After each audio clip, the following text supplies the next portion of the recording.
Hello students, स्वागत है आपका केमिस्ट्री के इस वीडियो में। मैं आशा करता हूं आप लोग स्वस्थ व आनंद से होंगे। बेटा, आज हम चर्चा करेंगे कक्षा 12वीं की 8वीं यूनिट डी व एफ ब्लॉक के तत्वों के बारे में।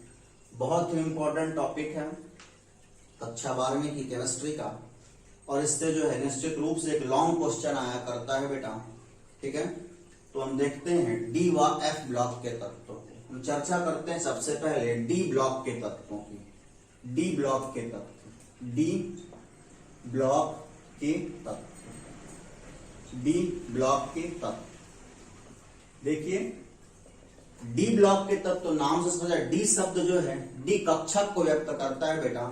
आपको पता है कि जो उपकोष होते हैं एस, पी, डी और एफ, ये उपकोष होते हैं। ठीक है, इसमें डी उपकोष की बात आती है, अर्थात इसमें ऐसे तत्वों को रखा गया है, ऐसे तत्वों को रखा गया है जिनका अंतिम इलेक्ट्रॉन डी उपकोष में प्रवेश करता है। जिन तत्वों का अंतिम इलेक्ट्रॉन डी उपकोष में प्रवेश करता है उन्हें हम कहते हैं डी ब्लॉक के तत्व। ठीक है, और जिन तत्वों का अंतिम इलेक्ट्रॉन एफ उपकोष में प्रवेश करता है उन्हें हम कहते हैं बेटा एफ ब्लॉक के तत्व। ठीक है, जिन तत्वों का अंतिम इलेक्ट्रॉन एफ उपकोष में प्रवेश करता है उन्हें हम कहते हैं एफ ब्लॉक के तत्व। ठीक है, तो हम डी ब्लॉक के तत्व में किस वर्ग के तत्व कहलाते हैं बेटा? डी ब्लॉक के तत्व। ठीक है, देखिए आवर्त सारणी में, जो अपनी आवर्त सारणी है उसमें वर्ग 3 से लेकर के 12 तक के तत्वों को हम कहते हैं डी ब्लॉक के तत्व। ठीक है, ऐसा हम क्यों कहते हैं? क्योंकि इनका अंतिम इलेक्ट्रॉन जो है वो डी उपकोष में प्रवेश करता है। ठीक है, तो इस बात को मैं यहां पे लिख रहा हूं। ठीक है, आवर्त सारणी में, आवर्त सारणी में वर्ग 3 से 12 तक के, वर्ग 3 से 12 तक के तत्वों को डी ब्लॉक तत्व कहा जाता है। ठीक, आवर्त सारणी में वर्ग 3 से 12 तक के तत्वों को डी ब्लॉक तत्व कहा जाता है। डी ब्लॉक कहते क्यों है बेटा? क्योंकि इन तत्वों का अंतिम इलेक्ट्रॉन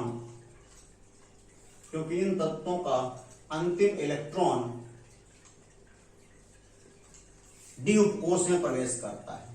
डी उपकोष में प्रवेश करता है।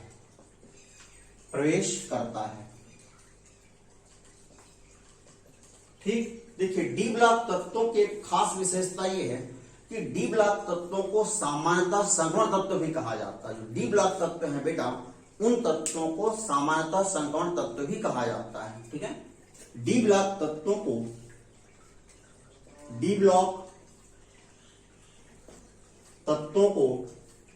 सामान्यतः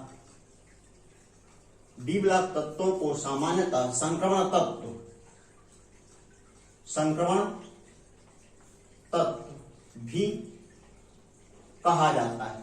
ठीक, इन्हें संक्रमण तत्व क्यों कहते हैं बेटा? इन्हें संक्रमण तत्व इसलिए कहा जाता है, इन्हें ट्रांजिशन एलिमेंट इसलिए कहा जाता है क्योंकि ये तत्व जो है एस व पी ब्लॉक तत्वों के मध्य स्थित होते हैं। वह एस ब्लॉक तत्वों से पी ब्लॉक तत्वों तक गुणों में होने वाले परिवर्तन को सूचित करते हैं बेटा। ठीक है ना, संक्रमण तत्व भी कहा जाता है क्योंकि ये तत्व एस ब्लॉक व पी ब्लॉक, एस ब्लॉक व पी ब्लॉक तत्वों के मध्य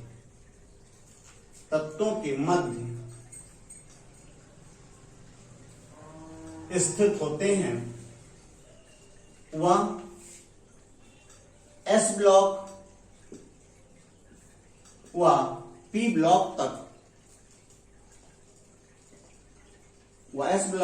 ब्लॉक तक गुणों में होने वाले परिवर्तन को सूचित करते हैं। ठीक, तो आपको ध्यान रखना है कि आवर्त सारणी में वर्ग 3 से 12 तक के तत्वों को डी ब्लॉक तत्व कहा जाता है, क्योंकि इन तत्वों का अंतिम इलेक्ट्रॉन डी उपकोष में प्रवेश करता है। डी ब्लॉक तत्वों को सामान्यतः संक्रमण तत्व भी कहा जाता है, क्योंकि ये तत्व एस ब्लॉक व पी ब्लॉक तत्वों के मध्य स्थित होते हैं। वह एस ब्लॉक व पी ब्लॉक तक गुणों में होने वाले परिवर्तन को सूचित करते हैं, या एस ब्लॉक ऐसा भी कह सकते हैं, या एस ब्लॉक व पी ब्लॉक तत्वों को संक्रामी होते हैं। ठीक है बेटा, या ये तत्व एस ब्लॉक व पी ब्लॉक तत्वों के मध्य संक्रामी होते हैं। संक्रामी होने का मतलब है एस ब्लॉक से पी ब्लॉक तत्वों तक होने वाले संक्रमण को व्यक्त करना या परिवर्तन को व्यक्त करना। ठीक है बेटा, संक्रामी होते हैं। ठीक, लेकिन देखिए संक्रमण तत्व जो होते हैं IUPAC के अनुसार इनकी अलग परिभाषा दी गई। ठीक है, संक्रमण तत्व पूरे डी ब्लॉक के तत्वों को समर्थ नहीं माना गया, पूरे डी ब्लॉक के तत्वों को समर्थ नहीं माना गया। ठीक है, उसमें से जिन तत्वों में डी उपकोष अपूर्ण होता है उन्हीं को समर्थ माना गया। ठीक है, IUPAC ने जो परिभाषा दी, जो आधुनिक परिभाषा दी गई, वो इससे थोड़ा अलग परिभाषा है। डी ब्लॉक तत्व थोड़ा अलग परिभाषा है किसकी, संक्रमण तत्वों की। ठीक है, तो यहां पर हम व्यक्त करते हैं IUPAC के अनुसार संक्रमण तत्व की परिभाषा। ठीक है, IUPAC के अनुसार संक्रमण तत्व या धातु। ठीक, देखिए IUPAC ने जो परिभाषा दी संक्रमण तत्व या धातुओं की, वो किस प्रकार से थी। IUPAC ने ये कहा कि केवल उन्हीं तत्वों को, उन्हीं डी ब्लॉक तत्वों को हम संक्रमण तत्व कहते हैं जिनमें डी उपकोष उनके परमाणुओं या आयनों में अपूर्ण होता है। ठीक है बेटा, आपको ध्यान रखना है, यही आधुनिक परिभाषा संक्रमण तत्वों की। ठीक है, इसके अनुसार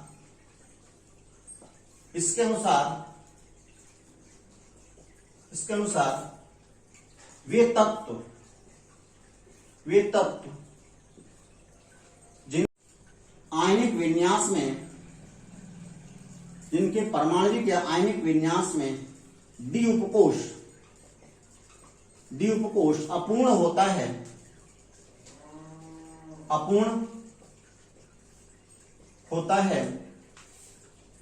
संक्रमण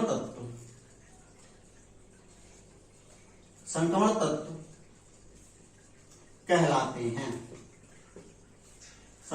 कहलाते हैं। ठीक बेटा, तो इसके अनुसार वे तत्व जिनके परमाणविक या आयनिक विन्यास में, अर्थात परमाणुओं या आयनों के विन्यास में डी उपकोष अपूर्ण होता है, आंशिक भरा होता है, उन्हें हम कहते हैं संक्रमण तत्व या संक्रमण धातु। आपको ध्यान रखना है। ठीक है, और अब देखिए इस परिभाषा के अनुसार अब जिंक, कैडमियम व मरकरी को संक्रमण तो नहीं माना जाता, क्योंकि उनमें डी उपकोष पूर्ण होता है बेटा। ठीक है, इस परिभाषा के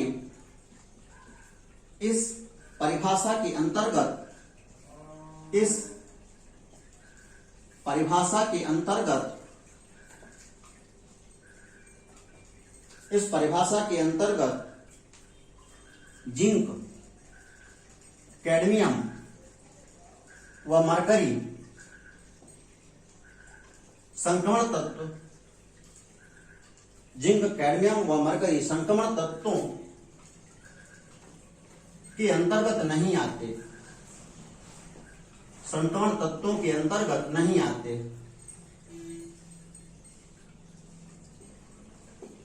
क्यों नहीं आते बेटा? क्योंकि उनका डी उपकोष पूर्ण होता है। ठीक है, जिंक, कैडमियम व मरकरी Zn, Cd वैसे से संक्रमण तत्वों के अंतर्गत नहीं आते, क्योंकि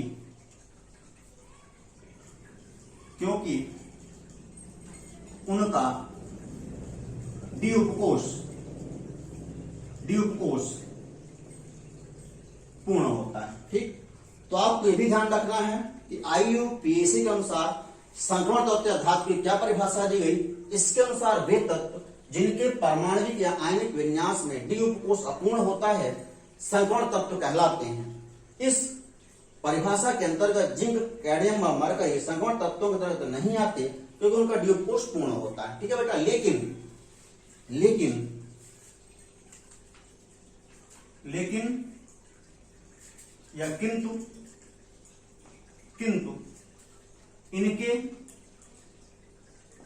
इनके कई गुण संक्रमण तत्वों से समानता रखते हैं, संक्रमण तत्वों से समानता रखते हैं तथा ये तत्व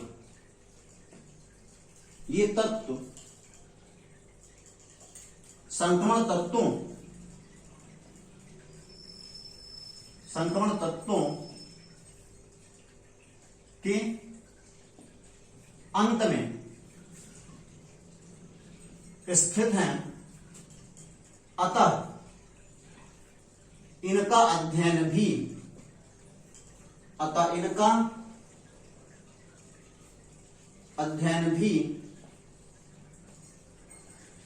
संक्रमण तत्वों के अंतर्गत किया जाता है। ठीक बेटा, तो कई बार आपसे प्रश्न किया जाता है कि जिंक, कैडमियम व मरकरी को संक्रमण तत्व नहीं माना जाता क्यों, तो आप बताएंगे चूंकि इनका डी कक्षक पूर्ण होता है या डी उपकोष इनमें पूर्ण भरा होता है इसलिए इनको संक्रमण तत्व नहीं माना जाता। ठीक है, किंतु इनका अध्ययन हम उसके अंतर्गत संक्रमण तत्व के अंतर्गत करते हैं। क्यों करते हैं? क्योंकि कई गुण जो है संक्रमण तत्वों से समानता रखते हैं या ये तत्व संक्रमण तत्वों के अंत में स्थित है, लास्ट में स्थित होते हैं बेटा, इसलिए इनका अध्ययन भी संक्रमण तत्वों के अंतर्गत किया जाता है। ठीक, इसके बाद जो है अब हम देखते हैं थोड़ा सा इनके विन्यास को। ठीक है, देखिए जो अपना जिंक, कैडमियम व मरकरी का विन्यास यदि हम देखें, जिंक, ठीक है, यदि हम जिंक को देखें, जिंक का एटॉमिक नंबर होता है 30। ठीक, विन्यास क्या होता है बेटा, लास्ट में इसका आप देखेंगे 4s2 3d10। ठीक है, कैडमियम का होता है 48। ठीक है, इसका आप देखेंगे बेटा 5s2 और 4d10। ठीक है, मरकरी का होता है 80। ठीक, इसका आप देखेंगे बेटा 6s2 5d10। ठीक है, तो इनमें लास्ट में आप देख रहे हैं कि इनका डी उपकोष पूरा भरा है, जिंक, कैडमियम व मरकरी का डी उपकोष पूरा भरा है, इसलिए इनका अध्ययन हम संक्रमण तत्वों के अंतर्गत, इसलिए इन्हें सामान्यतः संक्रमण तत्व नहीं माना जाता। ठीक है बेटा, इसलिए इन्हें सामान्यतः संक्रमण तत्व नहीं माना जाता है, उसके अंतर्गत ये नहीं आते, उसकी परिभाषा अंतर्गत नहीं आती। ठीक है, क्योंकि उनका डी उपकोष पूरा भरा होता है, किंतु इनके, आपको ध्यान रखें, इनके कई गुण संक्रमण तत्वों से समानता रखते हैं। ठीक है, समानता रखते हैं तथा ये तत्व संक्रमण तत्वों के अंत में स्थित है। ठीक है, दो कारण है बेटा, समानता रखते और अंत में स्थित है, अतः इनका अध्ययन भी संक्रमण तत्वों के अंतर्गत किया जाता है। ठीक, तो ये बात हुई संक्रमण तत्वों या धातु के सभी संक्रमण धातुएं हैं, सभी ट्रांजिशन एलिमेंट धातुएं हैं, सभी संक्रमण तत्व धातुएं, इसलिए मैंने संक्रमण धातु भी कहते हैं। ठीक है, आपको ध्यान रखना है। अब इसके बाद हम चलते हैं बेटा, इसके सामान्य इलेक्ट्रॉनिक विन्यास को देखते हैं, आखिर क्या होता है संक्रमण तत्वों का सामान्य इलेक्ट्रॉनिक विन्यास। ठीक है, डी ब्लॉक तत्व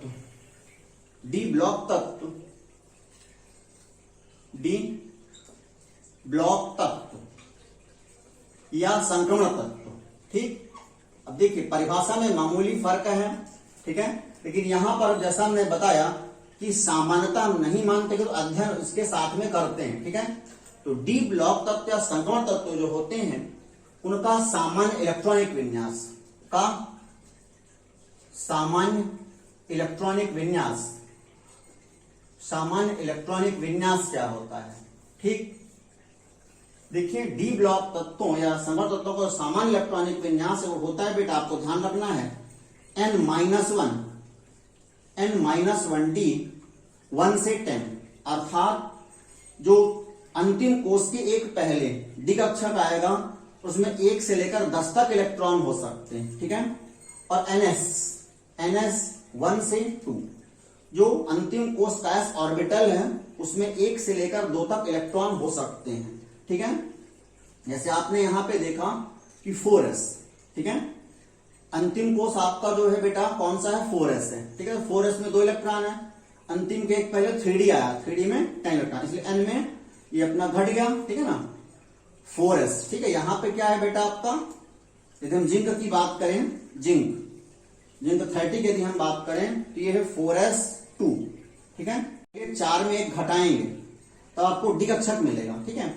इसमें 1 से लेकर 10 तक हो सकते हैं, आपके इसमें पूरे 10 हैं, ठीक है ना। ये n-1 डी 1 से लेकर 10 तक। यदि स्कैंडियम होता यहीं पर, यदि स्कैंडियम 21 होता तब उसकी स्थिति क्या होती, उसमें होता बेटा 4s2 तो होता, ठीक है ना, लेकिन यहां पर 4 अंतिम कोष चौथा है n, ठीक है ना, 4-1, इसमें डी में केवल 1 इलेक्ट्रॉन होता, ठीक है, यानी 3d, 4 माने क्या 3d बेटा, ठीक है ना, यहां पर भी 3d में 1 और 4s2, ऐसा होता स्कैंडियम का विन्यास, ठीक।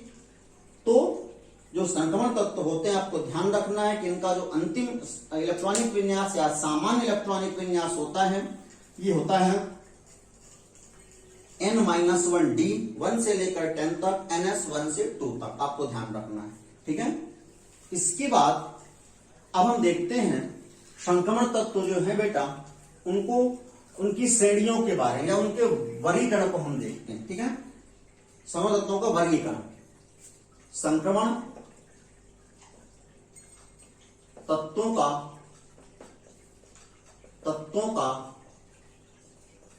वर्गीकरण, ठीक, संक्रमण तत्वों का वर्गीकरण। यदि हम वर्गीकरण की बात करें तो संक्रमण तत्वों को 4 श्रेणियों में बांटा गया है, ठीक है बेटा, संक्रमण तत्वों को 4 श्रेणियों में बांटा गया है, ठीक है, आपको ध्यान रखना है। संक्रमण तत्वों को 4 श्रेणियों में बांटा गया है, ठीक है ना। इसकी 4 श्रेणियां कौन कौन है हम लोग देखते हैं बेटा, ठीक है ना, कौन कौन से उसकी 4 श्रेणियां, ठीक। देखिए इसकी जो श्रेणियां हैं तो सबसे पहली श्रेणी है बेटा 3D श्रेणी, ठीक, मैं यहां पे लिख रहा हूं 3D श्रेणी, ठीक है।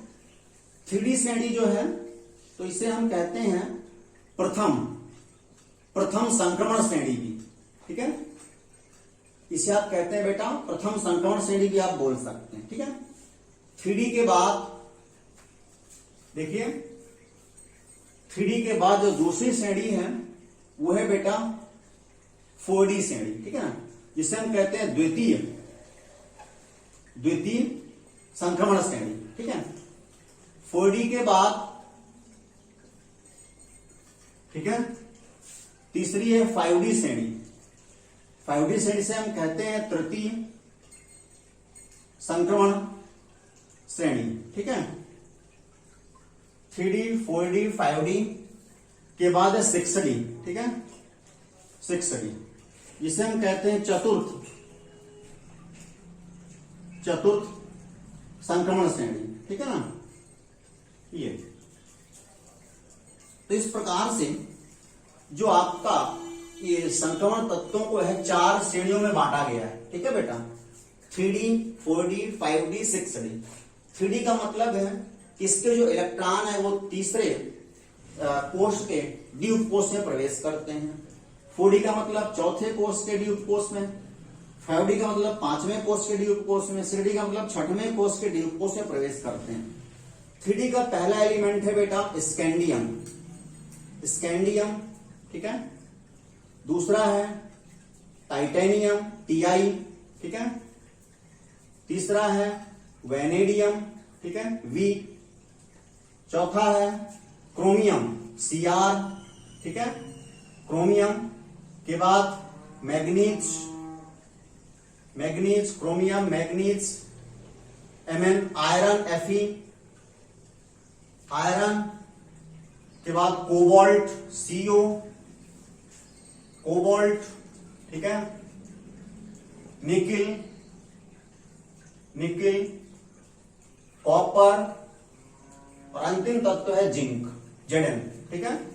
Scandium, titanium, vanadium, chromium, manganese, iron, cobalt, nickel, copper और जिंक, NiCu, Zn, ठीक है। इनके विन्यास को देखें बेटा, 21 इनके एटॉमिक नंबर को देखें, 23, 24, 25, 26, 27, 28, 29 और 30, ठीक है। फर्स्ट 3D संक्रमण श्रेणी है वह स्कैंडियम 21 से प्रारंभ होकर के जिंक 30 पर समाप्त होती है, ठीक है बेटा। स्कैंडियम 21 से प्रारंभ होकर के 3D श्रेणी जो है ये कहां से कहां तक जाती है बेटा, स्कैंडियम 21 से प्रारंभ होती है और जिंक 30 पर समाप्त होती है। इसमें 10 तत्व आते हैं। कितने तत्व हैं बेटा? 10 तत्व। आपको ध्यान रखना। इनका विन्यास क्या होगा? इसका विन्यास होगा बेटा 3D 1 से लेकर 10 तक, ठीक है। स्कैंडियम में 1 रहेंगे और जिंक में 30 हो जाएंगे, ठीक है ना। और 4s2 इसका विन्यास ये रहेगा, ठीक है। फिर आती है 4D श्रेणी। 4D श्रेणी स्टार्ट होती है इट्रियम से, इट्रियम, ठीक है। इट्रियम से प्रारंभ होती है और ये समाप्त होती है कैडमियम 48 पर, ठीक है बेटा। ये कहां से प्रारंभ होगी? इट्रियम 39, ठीक है। इट्रियम 39 से प्रारंभ होती है और कैडमियम 48 CD 48 पर समाप्त होती है। इसमें भी 10 तत्व ही आएंगे, ठीक है। इसका विन्यास रहेगा 4D 1 से लेकर 10 और 5s2, ठीक। इसी प्रकार से इट्रियम के बाद थर्ड संक्रमण श्रेणी जो है ये स्टार्ट होती है बेटा लैंथेनम संतामन, ठीक है ना। ये जो है लैंथेनम संतामन से प्रारंभ होती है और मरकरी 80 पे समाप्त होती है। मरकरी 80 पर समाप्त होती है। ये होती है 5D श्रेणी। ये होती है बेटा 5D श्रेणी, ठीक है ना, जो लैंथेनम संतामन से Hg 80 तक जाती है। इसमें भी 10 तत्व हैं, ठीक है। और इसका विन्यास जो है 5D 1 से 10 तक, 6s 1 से 2, कहीं के इसमें 1 से 2 भी रहता है, ठीक है ना। कुछ तत्व ऐसे आते हैं जिनमें 1 इलेक्ट्रॉन भी रहता है, ठीक है ना बेटा। तो आपको ध्यान रखना है, यहां भी 1 से 2 सब में हो सकता है, ठीक है ना। यहां पर मैं सब में लिख देता हूं 4s 1 से 2, ठीक है, 1 से 2, ठीक है ना। 6s 1 से 2, आपको ध्यान रखना है, ठीक है। 5D के बाद अगली आती है 6D श्रेणी, 6D, ठीक है।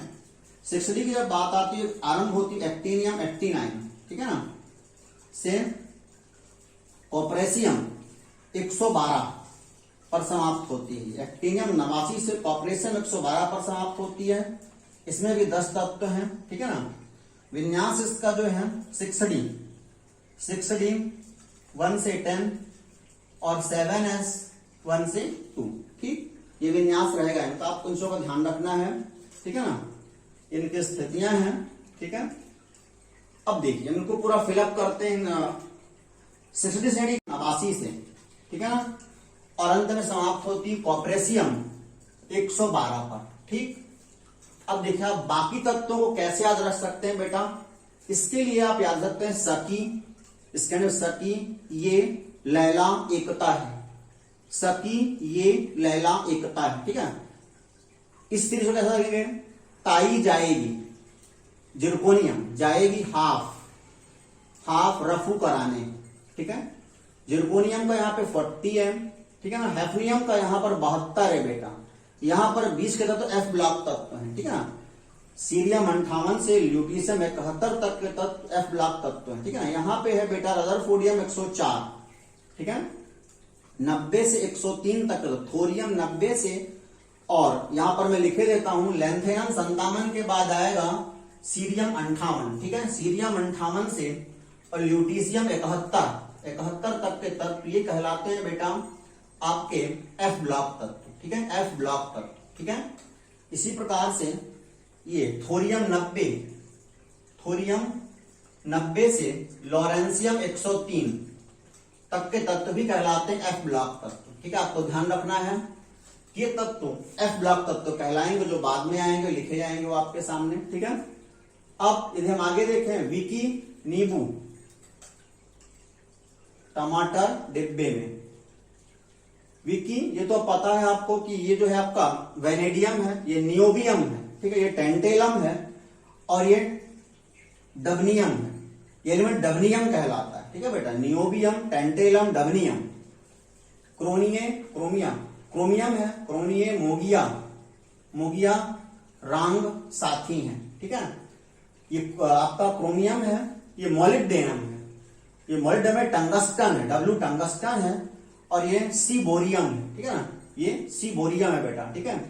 तो क्रोमियम, मॉलिब्डेनम, टंगस्टन, सी बोरियम, Sg एलिमेंट इसका, Sg इसका आपका प्रतीक है, ठीक है ना। ये मैंने टिंकू को रीवा भेजा है, ठीक है। Mn मैग्नीज, ये टेक्नीशियम है, ठीक है, ये रीनियम है, ये बोहरियम है बेटा, ठीक है ना। तो इसी प्रकार से आयरन, फिरेगी रुचि उसी हंसी के साथ, ठीक है। आप ऐसे तैयार कर सकते हैं इसको, फिरेगी रुचि उसी हंसी के साथ, ठीक है ना।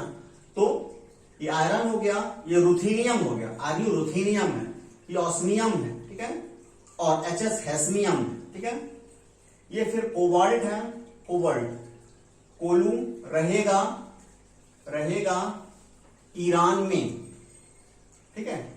अब ये क्या है, ये तो कोबाल्ट है, फिर ये रोहडियम, ठीक है, ये इरिडियम है, और ये मिटरेबियम है। ये एलिमेंट जो बेटा मिटरेबियम कहलाता है, या मिटरनियम है ये, ठीक है ना, MT इसका संकेत है, मिटरनियम कहलाता है, ठीक है।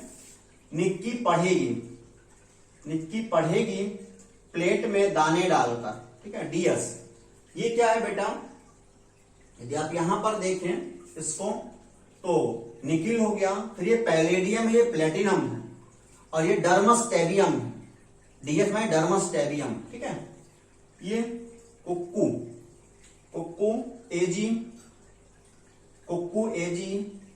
और रहिए, ठीक है, कुक्कू एजी और रहिए RH, ठीक है। यहां पर कुक्कू एजी और रहिए, एजी सिल्वर है, आरम गोल्ड है, ठीक है, आरम जो है गोल्ड है, ठीक है ना। और ये जो यहाँ पे RH आया है बेटा, ठीक है ना, ये आपका रीनियम है। इस प्रकार से इसे आप नोट कर लेंगे, बेटा आप, ठीक है। हाँ, अब देखते हैं इनके एटॉमिक नंबरों को। 40 के बाद 41, 42, 43, 44, 45 आप सीरियल से लिख लेंगे बेटा, ठीक है, सीरियल से लिख लेंगे इन्हें।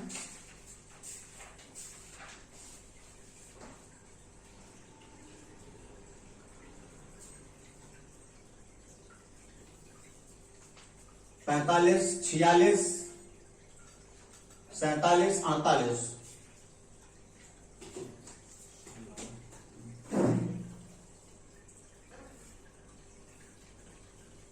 73, 74, 75, 76, 77, 78, 79, 80, 105, 105, 106,